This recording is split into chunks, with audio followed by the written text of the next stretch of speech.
जय श्रीराम मित्रांनो. तर आम्ही आलो आता रायगडावर. हे पहा रायगड, संपूर्ण रायगड पहा. तर आता सुरुवातीला आम्ही पायऱ्या चढत आहे. तर तुम्हाला इकडलं व्ह्यू दाखवतो. तर हे पहा, चला जाऊ वरती आता डायरेक्ट. तर मित्रांनो आता अर्धहून जास्त किल्ला राहिलेला आहे. हे पहा दरी थल्ली अजून वरती खूप मोठा किल्ला आहे. तर चाललो आम्ही आता. हे पहा खालून पाऊल वाट आहे.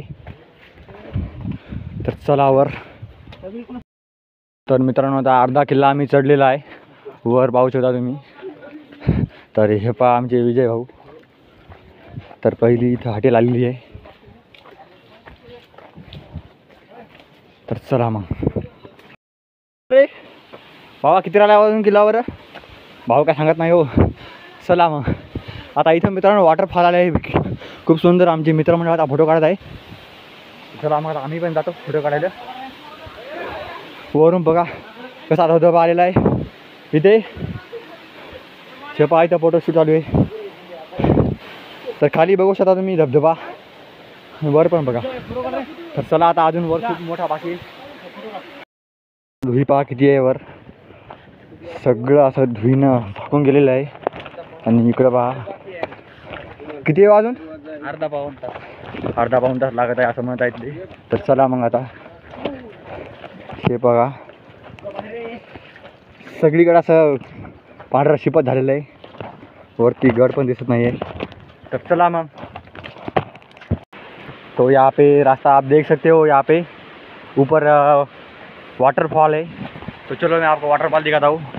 और यहाँ पे कुत्ता सो गया है यहाँ पे. क्या भाई. तो गाइस ऊपर देखो वाटरफॉल है. चलो मैं आपको वहाँ ले जाता हूँ. और अभी बहुत बाकी है रायगढ़ हमारा कवर करना. तो चलो अभी जाते हैं ऊपर. तो यहाँ पे देखो वाटरफॉल. कितना बड़ा वाटरफॉल है गाइस, आप देख सकते हो.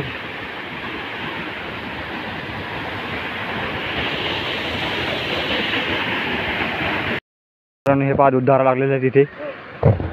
आणि इथलं व्ह्यू बघा कसं आहे. आता किल्ल्याच्या आम्ही जवळ आलेलो आहे. महाद्वार आहे इथे. तर हे बघा. तर मित्रांनो आता मेन दरवाजापाशी आलेलो आहे आम्ही इथे. शेपा हा आहे महाद्वार दरवाजाची. वरती नंदी वगैरे दिसत असेल तुम्हाला. आणि आता इथून वरती अजून अर्धा रायगड बाकी आहे. तर हे बघू शकता तुम्ही. तर मित्रांनो वर बघा कसं सगळं धुईनं असं पछाडले या रायगडाला. असं वाटत आहे सगळीकडे हा स्वर्गच स्वर्ग दिसत आहे. म्हणजे रायगडाचा स्वर्ग हाच आहे. तर बघू शकता मित्रांनो आम्ही स्वर्गात सध्या आलेलो आहे. स्वर्गात.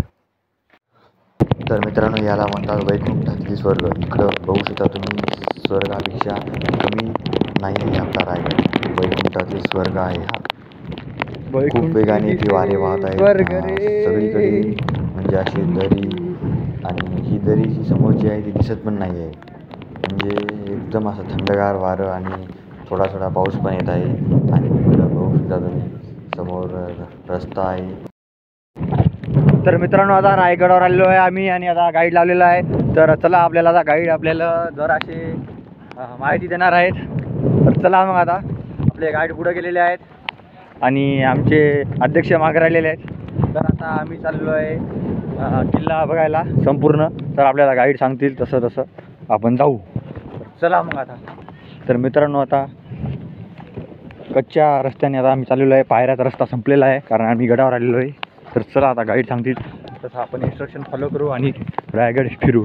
तर व्हिडिओला लाईक करा, सबस्क्राईब करा आणि समोर बघत राहा. गंगासागर तलाव. तर मित्रांनो आता वर आलेलो आहे आम्ही. इथं बघा तलाव आहे. तर इथून पुढची माहिती आपले गाईड सांगतील. 32 फूट खोल आहे. 200 फूट त्याची गोलाई आहे. याचं नाव गंगासागर का पडलं?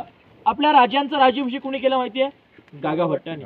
गागा भट्टाने आपल्यासोबत 7 नद्यांचं पाणी आणलं. शिवाजी महाराजांचा राज्याभिषेक झाल्यानंतर जे उर्वरित पाणी होतं ते याच्या आतमध्ये सोडलं होतं. म्हणून तलावाचं नाव आहे इतिहासामध्ये गंगासागर तलाव. गागा भट्टाने याच्यावरती कविता सुद्धा केलेली आहे की गंगा, यमुना आणि नर्मदा यांच्या आल्या साऱ्या बहिणी आणिले शिवराज्याभिषेकासाठी पाणी. जल हे झाले तीर्थांचे घर आणि नावतयाचे तीर्थ गंगासागर. आजही अनेक शिवभक्त तीर्थ समजून त्यातलं पाणी आपल्या सोबत घेऊन जातात. असं पवित्र तलाव म्हणजे आहे गंगासागर तलाव. तलावाच्या वरती समोर 2 स्तंभ पाहायला मिळत आहेत. हा पहिला स्तंभ आता खालून 3 मजली आहे. शिवकाळात एकावर एक 5 मजली उंच होता. याला विजय स्तंभ म्हणतात. म्हणजे एखादा किल्ला आपल्या राजाने जिंकला किंवा एखाद्या विजय प्राप्त केला तर